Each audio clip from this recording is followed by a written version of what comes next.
Hey there, Dr. Mark Bowers here. Welcome to another Q&A, and let's just get right to it. First question here is how to explain an autism spectrum diagnosis to a young child. When introducing autism to your child, I think obviously the key is to speak in developmentally appropriate and affirming language. Timing can matter a lot though, so trying to figure out if it's something that the child can comprehend. If you are sensing that the child needs an explanation at that point, it can be incredibly useful if your child is coming home and talking a lot. Say they go to school every day and they come home and they lament that they don't have any friends, that no one understands them, that they seem to always feel like they're in trouble. It's definitely a good time to start to help them understand. And obviously we don't want any child to feel like a label defines them. It's an explanation. It's not anything else. And so I usually talk to kids, if I'm going to explain it, sometimes parents ask me to kind of share some information if I was the one that did the diagnosis, especially because it can kind of remove them from the association of maybe it's something that the child didn't initially understand and that they don't know why their parent is telling them this rather than someone, like a doctor or something like that.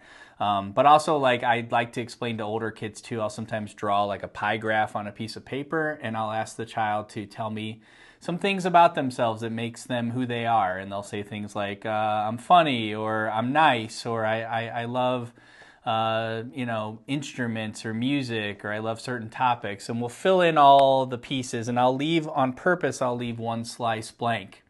And then once the child has sort of explained who they are, I'll say, well, I got something I want to add to who you are too. And it's just one piece, but it's a pretty important piece too.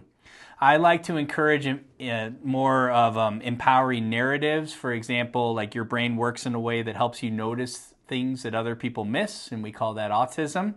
And it's just one part of what makes you unique and an amazing individual.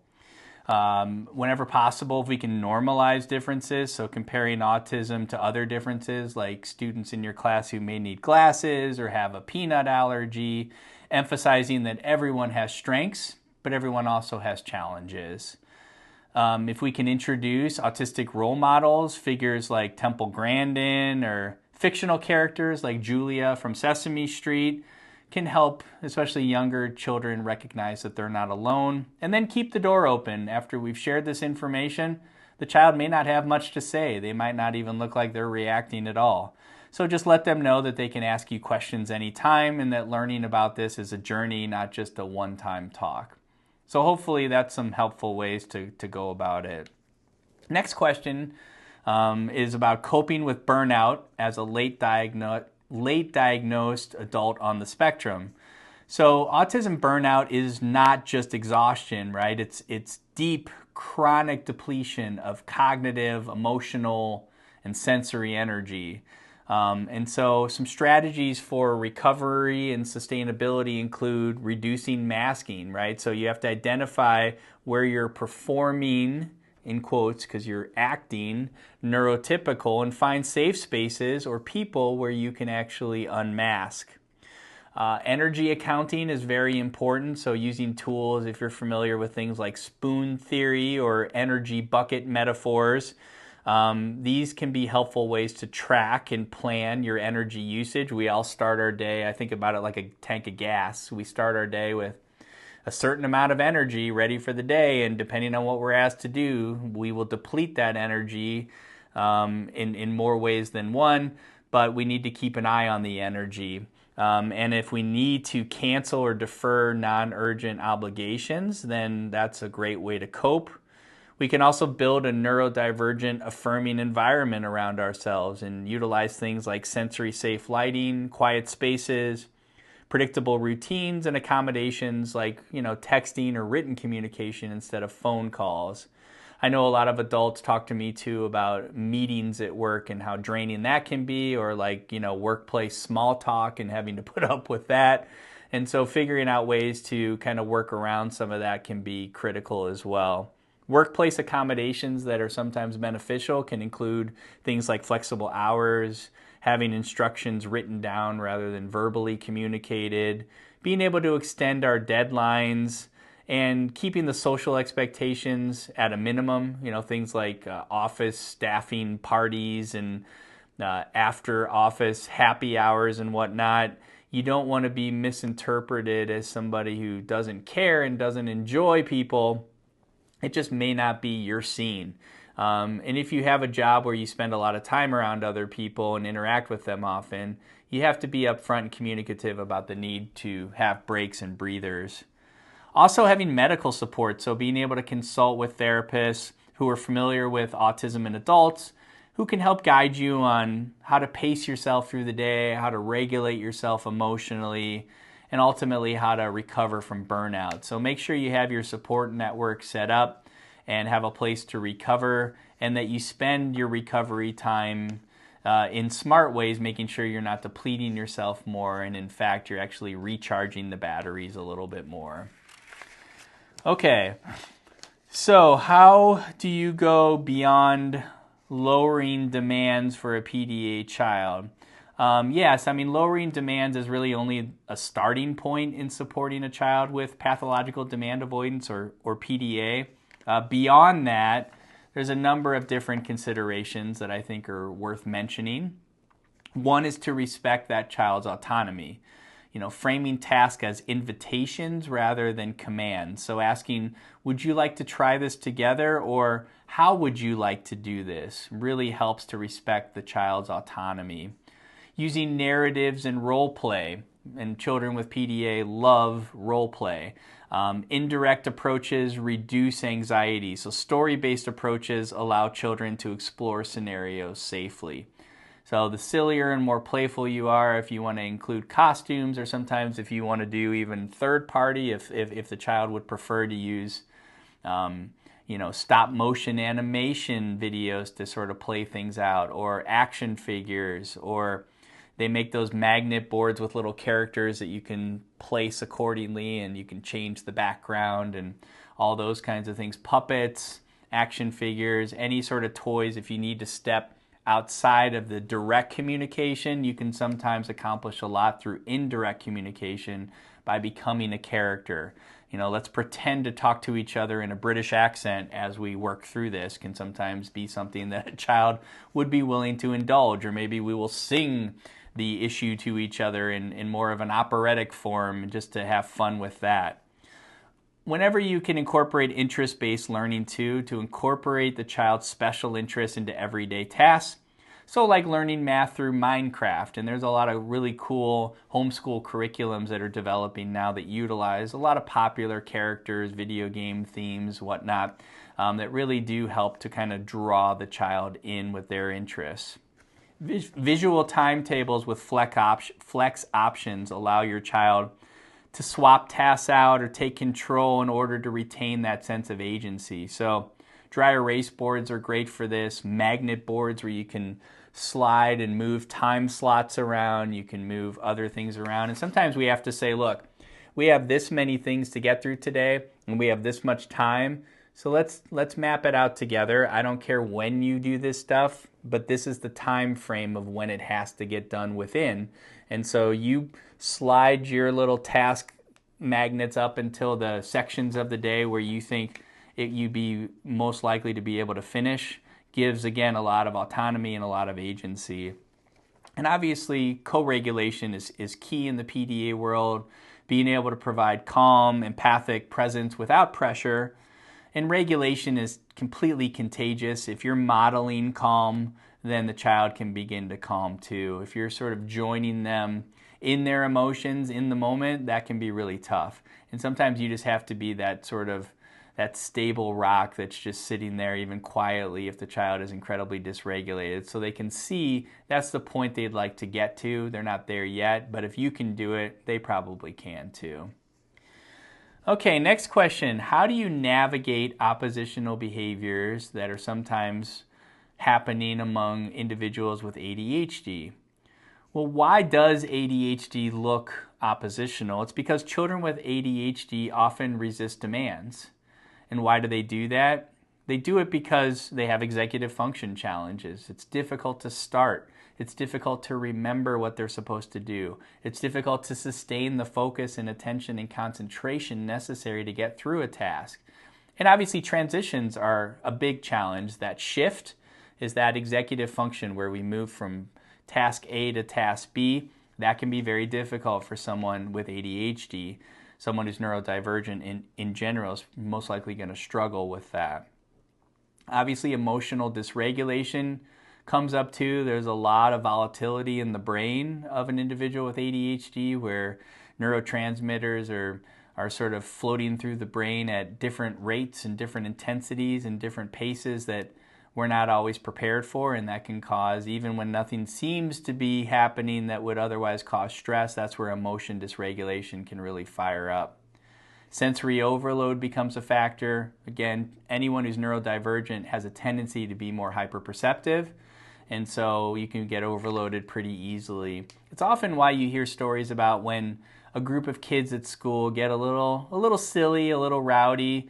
It sort of reaches a pinnacle, and then most kids realize, okay, we've sort of peaked out, maxed out what's appropriate, what's acceptable, so we need to start to dial it down. Well, the individual with ADHD is super excited and turned on by that, and they're gonna push it. They're gonna go above that threshold.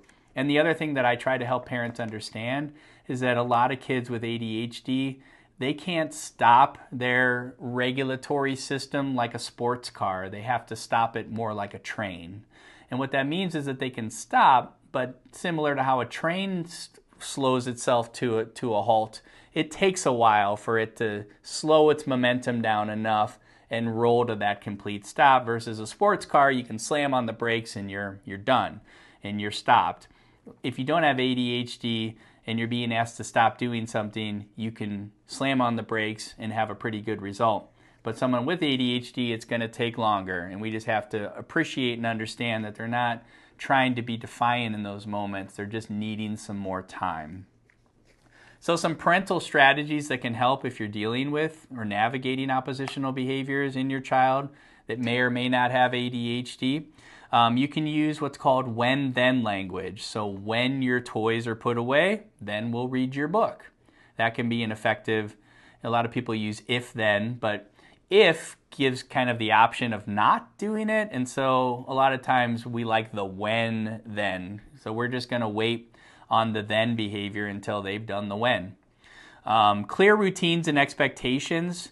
Predictability will always reduce resistance. So make sure that we have those expectations. The more we can anticipate on the antecedent side of behavior, the things that happen to set the stage for success, and we can get those set up, we will have more success.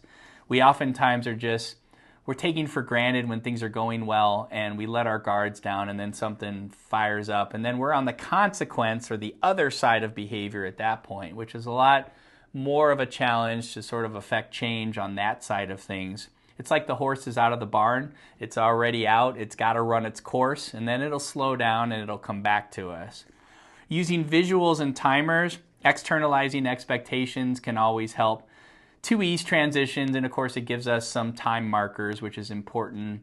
Anytime that we're not always aware of time and the passage of time, those timers serve not necessarily as a tool that makes us anxious, but they can make some kids anxious.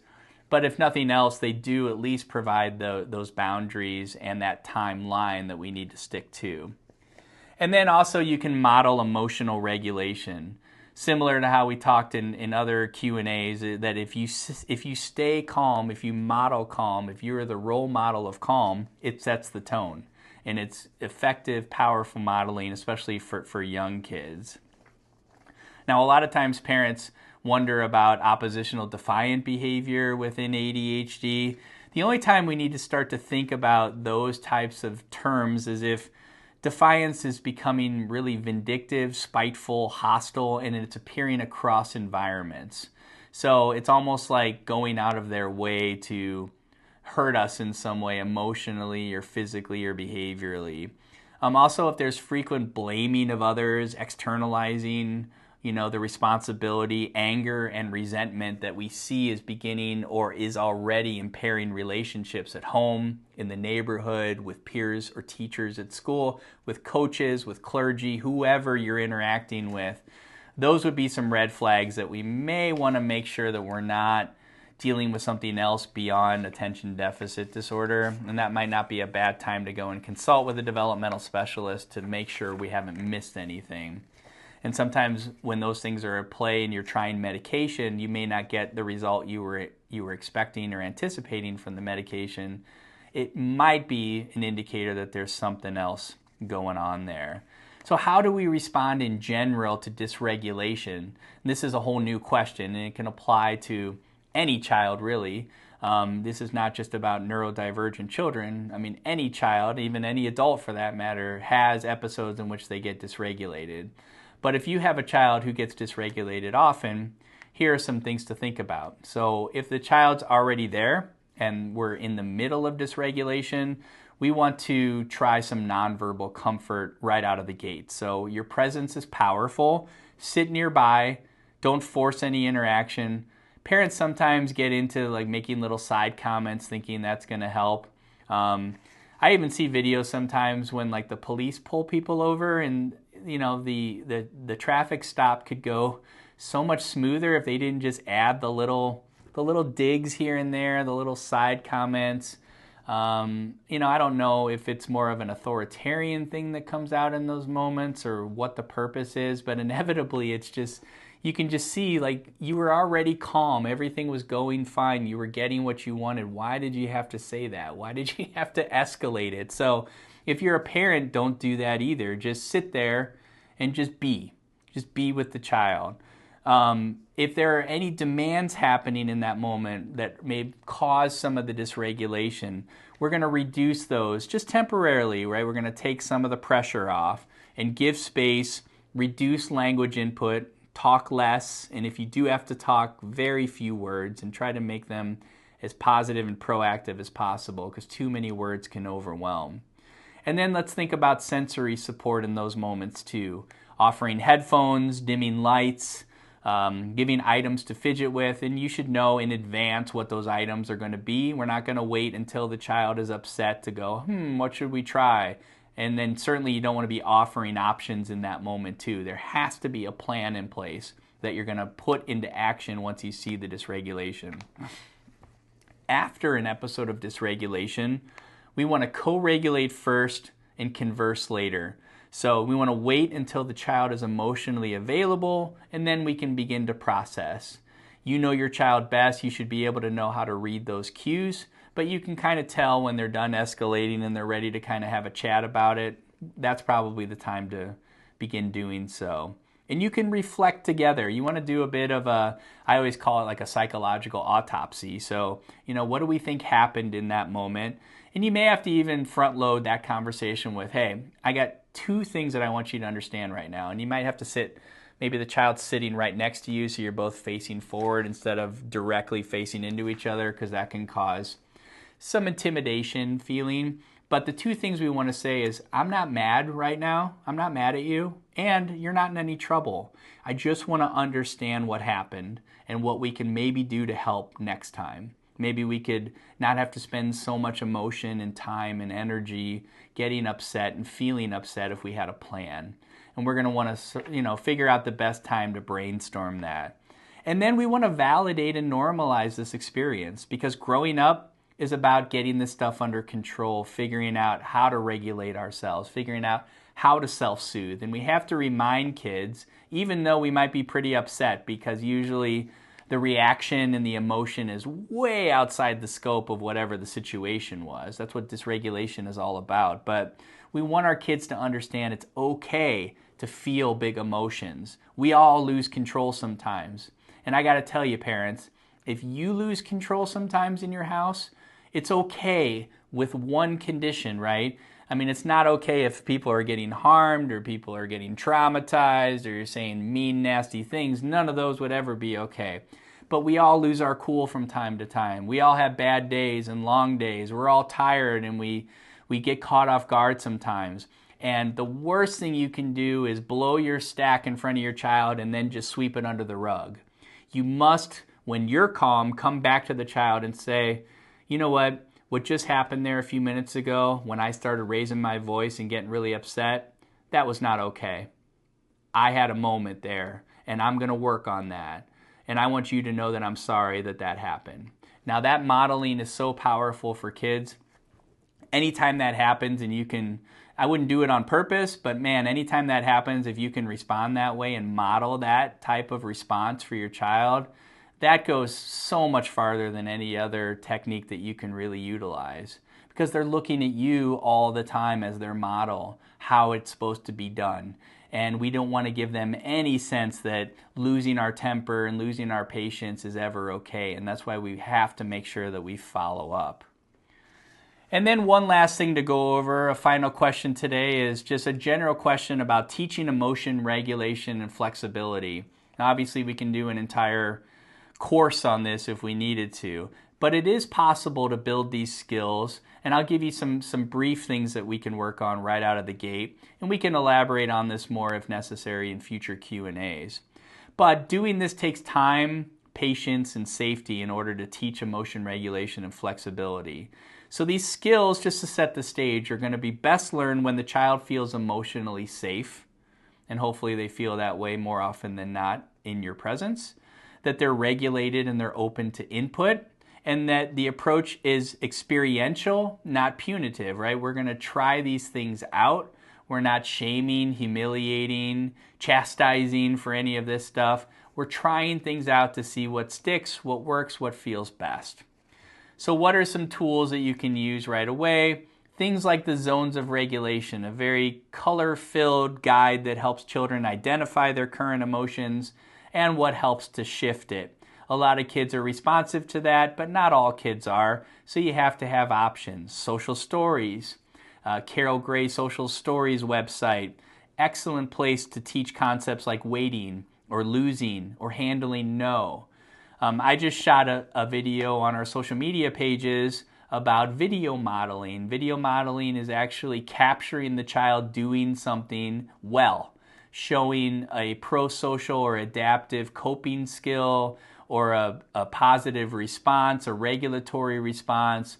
We shoot a video of them doing one of those good behaviors, and then we let them watch it over and over and over again. It locks it into the brain chemistry. It reminds the child that this is how you do it. You can do it. You know how to do it, and you do it well. And it utilizes a lot of their visual processing and memory abilities to our advantage, because when they see themselves doing it, they don't forget it. They're much more likely to repeat the positive behavior demonstrated in the video if it's them on camera doing it than if we pay to watch some other paid actor who was pretending to be upset and then showing how they calm down. The degree to which a child can generalize from that kind of model is much less than if they are the model themselves. Playful practice is another way that we can kind of learn this stuff, and depending on the age and stage of development of the child, a lot of kids prefer to learn this way. So using games that introduce minor unpredictability, games like Uno or Opposite Day, anytime that we can sort of bring these things up as a means of trying to practice that flexibility and that regulation is really key. So we want to reinforce attempts and effort and trying over the result or success, right? So you were flexible and we changed the plan, and that's amazing.